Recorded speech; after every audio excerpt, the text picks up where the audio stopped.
नमस्कार, himachalalabhi.com से मैं दिव्या। पेश है अब तक के मुख्य समाचार। जयराम कैबिनेट की बैठक शुरू। पर्यटकों और आम लोगों के लिए हिमाचल की सीमाएं खुलेंगी या नहीं, इस पर हो सकता है विचार। तिब्बती शिक्षक ने जासूसी के लिए कई लोगों को बांटा पैसा। चीनी मूल की महिला कर चुकी है रेकी। अब 12 साल पुरानी बस खरीदकर रूटों पर चला सकेंगे निजी ऑपरेटर।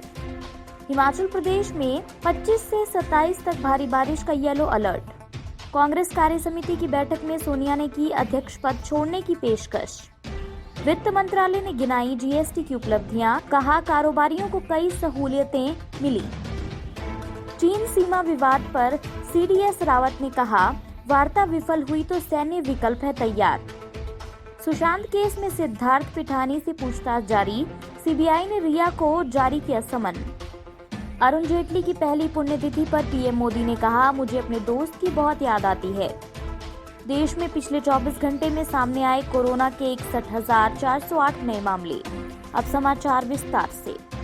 आपके स्वास्थ्य का प्रहरी श्री बालाजी हॉस्पिटल कांगड़ा हिमाचल।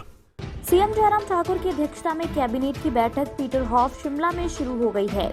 इस बैठक में केंद्र सरकार के निर्देशानुसार अब पर्यटकों और आम लोगों के लिए हिमाचल की सीमाएं खुलेंगी या नहीं, इसका फैसला हो सकता है। जयराम सरकार लोगों की आवाजाही के लिए ऑनलाइन पंजीकरण व्यवस्था खत्म कर सकती है। कोविड की नेगेटिव रिपोर्ट आने और होटल बुकिंग के मामले में भी छूट दी जा सकती है। केंद्र ने भी लोगों की आवाजाही और सामान लाने ले जाने पर प्रतिबंध खत्म करने के निर्देश दिए हैं। कैबिनेट की बैठक में नई शिक्षा नीति के बारे में प्रस्तुति दी जाएगी। इसके प्रावधानों को लागू करने के बारे में शिक्षा विभाग की ओर से कैबिनेट को जानकारी दी जाएगी कि भारत सरकार ने क्या प्रावधान किए हैं। हिमाचल प्रदेश की जिला कांगड़ा से सटे मंडी के चौंतड़ा स्थित एक तिब्बती स्कूल के शिक्षक ने जासूसी करवाने के लिए हवाला के जरिए उसके बैंक खाते में आए लाखों रुपए कई लोगों को बांटे थे। 4 दिन की जांच के बाद ये बात सामने आई है। जांच एजेंसियों ने चौथे दिन भी तिब्बती शिक्षक व उसके 3 साथियों से पूछताछ की। आरोपी शिक्षक हैंडलर के रूप में काम करता था या फिर चीनी जासूस उसे मोहरा बनाकर इस्तेमाल कर रहा था। जांच एजेंसियां इस बात का पता लगाने की कोशिश कर रही हैं। 2 दिन के अंदर इस मामले में बड़ी जानकारी सामने आने की उम्मीद जताई जा रही है। आरोपी शिक्षक चौंतड़ा के जिस स्कूल में शिक्षक है उसी में विद्यार्थी रहा है। वे पूछताछ में सहयोग न कर जांच में बाधा पहुंचाने की कोशिश कर रहा है। अंग्रेजी व हिंदी समझ न आने का बहाना बना रहा है। वे 15 साल से चौंतड़ा क्षेत्र में रह रहा है। यहाँ रहने वाले अधिकांश तिब्बती हिंदी व अंग्रेजी अच्छी तरह से समझते व बोलते हैं। प्रदेश सरकार ने निजी बस ऑपरेटरों को बड़ी राहत दी है। अब निजी बस ऑपरेटर 12 साल पुरानी बस खरीदकर अपने रूट पर चला सकेंगे। पहले 7 साल पुरानी बस चलाने की ही अनुमति थी। परिवहन विभाग ने इसकी अधिसूचना जारी कर दी है। उल्लेखनीय है कि अगर किसी ऑपरेटर की बस पुरानी हो जाती है या फिर खराब है तो इस स्थिति में ऑपरेटर नई बस खरीदने की बजाय 7 साल पुरानी बस लेकर रूट पर चला सकता है। निजी बस ऑपरेटर काफी समय से 15 साल पुरानी बसें खरीदकर रूटों पर चलाने की मांग कर रहे थे, लेकिन सरकार ने इसे 12 साल किया है। हिमाचल प्रदेश निजी बस ऑपरेटर संघ के प्रदेश अध्यक्ष राजेश पराशर एवं प्रदेश महासचिव रमेश कमल ने कहा कि इस व्यवस्था के तहत बाहरी राज्यों की बसें हिमाचल में पंजीकृत नहीं होंगी। हिमाचल में पंजीकृत बसें ही दूसरे परमिट पर दर्ज हो पाएंगी। मौसम विज्ञान केंद्र शिमला ने प्रदेश के अधिकांश जिलों के लिए 25 से 27 अगस्त तक भारी बारिश का येलो अलर्ट जारी किया है। सोमवार को भी ऊना, बिलासपुर, कांगड़ा और सोलन जिलों के लिए येलो अलर्ट जारी किया गया है। भारी बारिश से प्रदेश में अब भी दर्जनों सड़कें और संपर्क मार्ग बंद है। रविवार को राजधानी शिमला में दिन भर बादल छाए रहे। प्रदेश में सबसे कम न्यूनतम तापमान केलंग में 10.4 डिग्री सेल्सियस, जबकि सबसे अधिक अधिकतम तापमान ऊना में 35.2 डिग्री सेल्सियस रिकॉर्ड किया गया है। कांग्रेस में नेतृत्व को लेकर छिड़ी बहस के बीच सोमवार को कांग्रेस कार्य समिति की आभासी बैठक चल रही है। ये बैठक काफी महत्वपूर्ण है। वहीं बैठक के दौरान नेतृत्व सवाल पर बात हो रही है। इसी बीच पार्टी की अंतरिम अध्यक्ष सोनिया गांधी ने अध्यक्ष पद के छोड़ने की पेशकश की है। बैठक में पार्टी की अंतरिम अध्यक्ष सोनिया गांधी ने अध्यक्ष पद से इस्तीफा देने की इच्छा जाहिर की है। उधर दिल्ली में कांग्रेस कार्यकर्ताओं ने पार्टी कार्यालय के बाहर नारे लगाए। उन्होंने मांग की कि पार्टी अध्यक्ष गांधी परिवार से होना चाहिए। कांग्रेस कार्यकर्ता जगदीश शर्मा ने कहा कि हम गांधी परिवार से पार्टी अध्यक्ष चाहते हैं। यदि किसी बाहरी व्यक्ति को अध्यक्ष बनाया जाता है तो पार्टी नष्ट और टूट जाएगी। अन्य समाचार ब्रेक के बाद।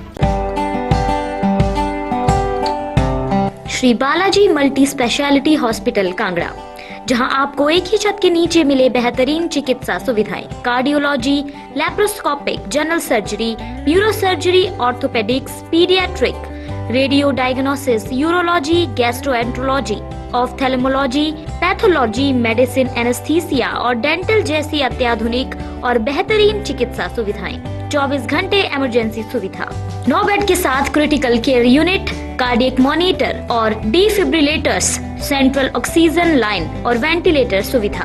हिमाचल प्रदेश के सबसे बड़े निजी स्वास्थ्य सेवा प्रदाताओं में से एक Shri Balaji multi speciality hospital Kangra राष्ट्रीय स्वास्थ्य बीमा योजना के साथ सूचीबद्ध Shri Balaji multi speciality hospital Kangra BPL परिवारों के लिए अस्पताल में कैशलेस भर्ती होने के साथ ही ईसीएच की भी सुविधा। हमारा पता Shri Balaji multi speciality hospital, Balaji Vihar, Ujjain, Kangra.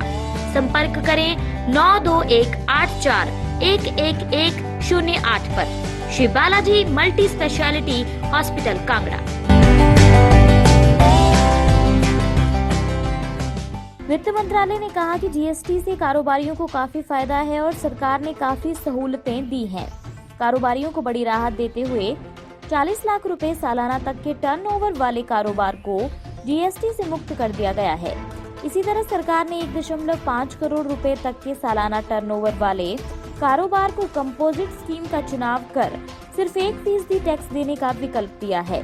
गौरतलब है कि अरुण जेटली के वित्त मंत्री रहने के दौरान ही साल 2019 की जनवरी में goods and services tax council ने छोटे कारोबारियों को बड़ा तोहफा दिया था। 40 लाख रुपए तक की सालाना टर्नओवर वाली कंपनियों को जीएसटी रजिस्ट्रेशन से मुक्ति दे दी गई है। पहले ये सीमा 20 लाख रुपए की थी। भारत के chief of defence staff CDS general Bipin Rawat ने स्पष्ट रूप से कहा है कि लद्दाख में चीनी पीपल्स लिबरेशन आर्मी के गतिरोध से निपटने के लिए सैन्य विकल्प तैयार हैं, लेकिन इसका इस्तेमाल तभी किया जाएगा जब दोनों सेनाओं के बीच बातचीत और राजनयिक विकल्प से कोई हल नहीं निकलेगा। जनरल रावत ने कहा कि वास्तविक नियंत्रण रेखा एलएसी पर गतिरोध अलग अलग धारणाओं के कारण होते हैं। रक्षा सेवाओं को ऐसे अभियानों पर निगरानी रखने और घुसपैठ को रोकने का काम सौंपा जाता है।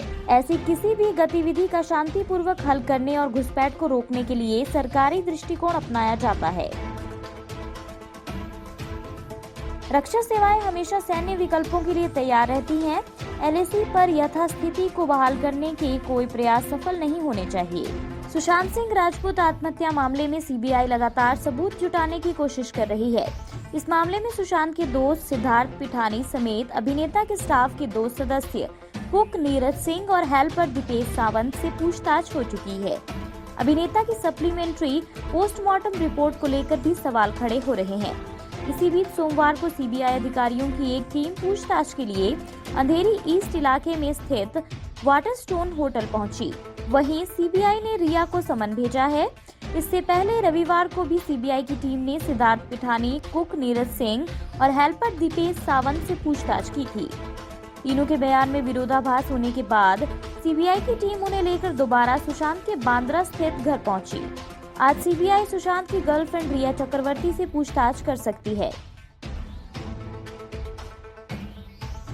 बीजेपी के दिग्गज नेता और पूर्व केंद्रीय मंत्री अरुण जेटली की आज पहली पुण्यतिथि है। ठीक 1 साल पहले आज ही के दिन उन्होंने दुनिया को अलविदा कहा था। जेटली की पहली पुण्यतिथि पर भाजपा नेताओं ने उन्हें श्रद्धांजलि अर्पित की।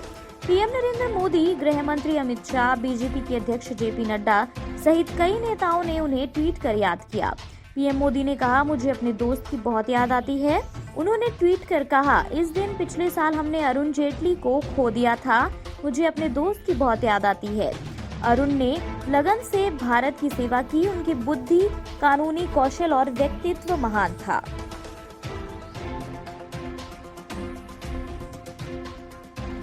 भारत में कोरोना वायरस के मामले लगातार बढ़ रहे हैं। सोमवार को केंद्रीय स्वास्थ्य मंत्रालय द्वारा जारी आंकड़ों के अनुसार पिछले 24 घंटों में कोरोना के 61,408 नए मामले सामने आए। इसमें से 57,468 मरीज ठीक हो चुके हैं, जबकि 836 की मौत हो गई है। इसके साथ ही देश में कोविड-19 के मामलों की कुल संख्या 31,06,349 पर पहुंच गई है। इसमें से 23,38,036 मरीज ठीक हो चुके हैं या फिर उन्हें अस्पताल से छुट्टी दी जा चुकी है, जबकि 57,542 लोगों ने वायरस के कारण जान गंवाई है। कोविड-19 से मृत्यु दर गिरकर 1.85% हो गई है और मरीजों के ठीक होने की दर बढ़कर 75.27% हो गई है। इसी के साथ ये बुलेटिन यहीं समाप्त होता है। अगला रेडियो बुलेटिन सुनिए शाम 7:30 बजे। तब तक के लिए नमस्कार। आपके स्वास्थ्य का प्रहरी श्री बालाजी हॉस्पिटल, कांगड़ा, हिमाचल।